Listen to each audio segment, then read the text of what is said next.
Okay, what's up guys, this is Card Gamers here, and after a long while, finally we are back into the game again. Sorry for the long pause in uploading videos, as all of us are actually kind of busy right now, but now we have some free time, we're able to play the game. So yeah, we actually been playing the game, just that we didn't upload. So right now, today I have with you is my standard Royal Paladin deck. Okay. Yeah, so Joan will be uploading his cardio deck soon after mine. So let's get started. The starting Vanguard I play blind. Is now all the standard format. We have probably all we have to. These are the only starters for all four of the standard decks that are available right now. So they are the generic ones. Basically, on right you draw a card. So yeah, nothing much to explain there. Let's go grade 3s. I run 4. King of Knights Alfred. He's honestly one of my favorite grade 3 to write. I mean, yeah, his effect is actually pretty standard. It's activated skill once per turn, counter +1, superior card of Blaster Blade from your deck, and the Blaster Blade gains plus 5000 power, and the continuous effect on during your turn, if you have Blaster Blade on your field, it gains plus 10,000 power. So it's pretty much, if you have Blaster on your field, it's pretty much wrecking you for 23 without force markers on your Vanguard Circle. If you decide to pump the force marker into your Vanguard Circle, he'll hit hitting for 33 each turn, which is actually pretty good. And plus, yeah, he helps set out your field mainly to get some attacks going in. Yeah, so yeah, that's the thing about this deck. It's actually very consistent in getting cards. But the only downside about this deck is if you can't risk drawing all your Blaster Blades or damage checking them, because this deck really revolves all around the Blaster Blade. And the next backup early game grade 3 I'm gonna play is I run 1 Alpha Early. Alpha Early is actually a pretty decent card. So his skill is basically counter +1. On place on Vanguard, you can superior card Blaster Blade from your soul or from your hand, and the Blaster Blade gains 10,000 power, and you can draw a card. So let's just say you're like IG like this, you always write Blaster Blade on turn 2. Sometimes going into him first, rather than going to him first, might be a better option to just get that 3+1 from the soul. So yeah, and you can stack gift markers as well. So yeah, I only run 1 cause your main right target is still gonna be him. He's just there like just in case you can really write him to get like the extra force marker if you want before you go into him. So yeah. And last grade 3, I would say is the boss of the deck. Is the final boss you're gonna write to finish your opponent off. You run 3 Soul Stealer Dragons. He's a very late game card. What it does is activated, you can Soul Blast 5 and choose up to 6 of units and you gain 15k power. So, and it has the force markers as well. So every one of all my grades will have force markers. So yeah.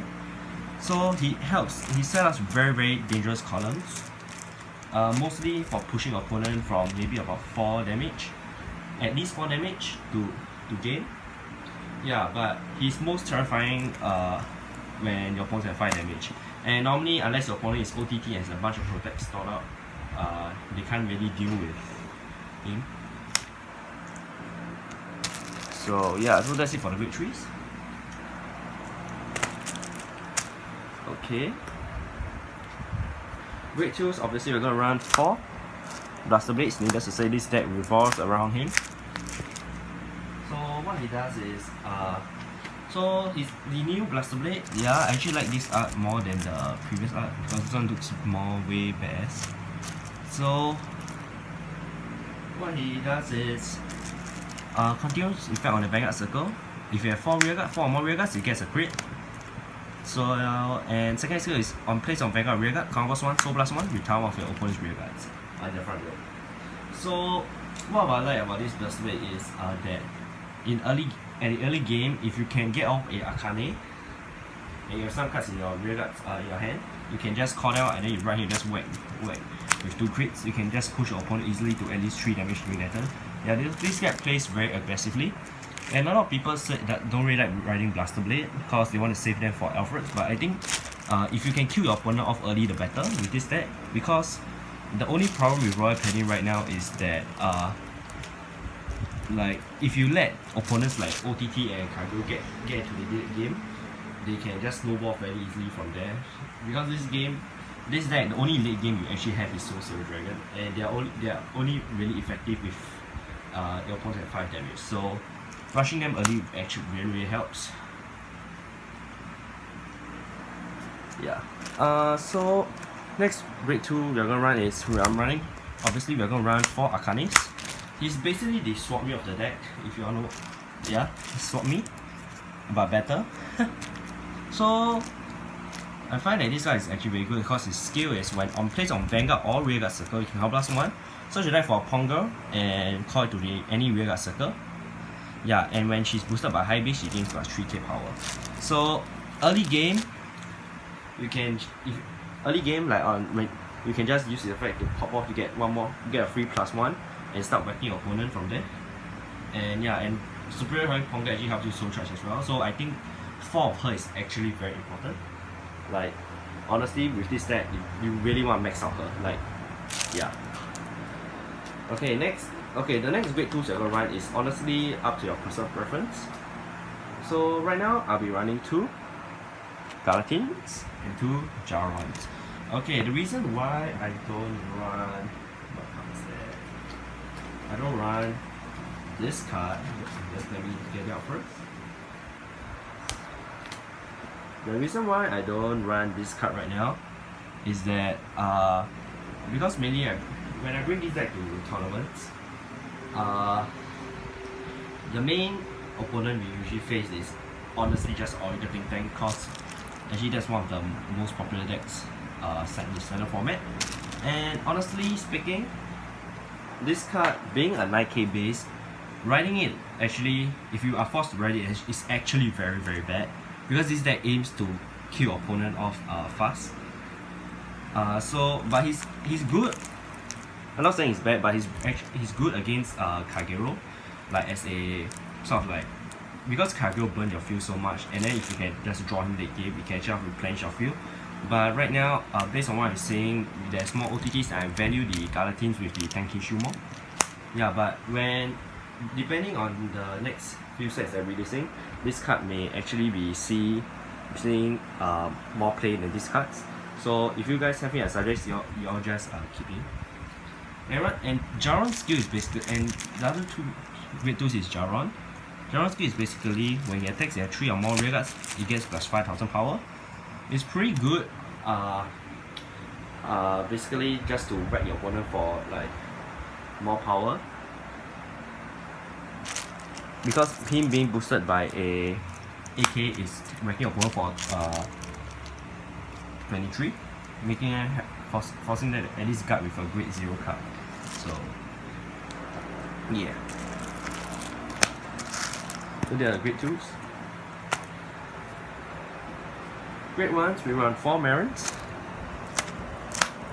Well, I run 4 Marins because I think he's basically a better Alan, just like you are able to spam his skill if you want. But normally, to be honest, I don't really use his skill that often. But he's just pretty nice to have, just in case you really need to draw the extra cards. Just in case maybe you don't open up with your Arcane and you have it in your hand, it's equivalent to just getting a free card, since you can just call him and call 1 more card in front to activate his skill. What his skill is, when you place in the same column as him, counter +1, draw a card, he gets plus 3,000 power. Yeah. So if you have excess counter plus, you can use him just for skill. Next grade 1, you're gonna run 4 Pongas. Honestly, you have to run 4 of him if you are running 4 Arcanis. What he does is, when he's placed on the rear circle and there's another unit in the same column as him, so charge 1, if the card is a trigger card, gain plus 5,000 power. So if you get the 5k power, him and Arcane combined will be hitting for 26, which is a pretty decent number. Yeah. And sometimes early game you can call one him behind a Blaster Blade as your Vanguard, then you get the 5k off. Your opponents will have a hard time guarding against your 2 crit Blaster Blade if you get 4 more rear guards. Next we run 3 Wingull.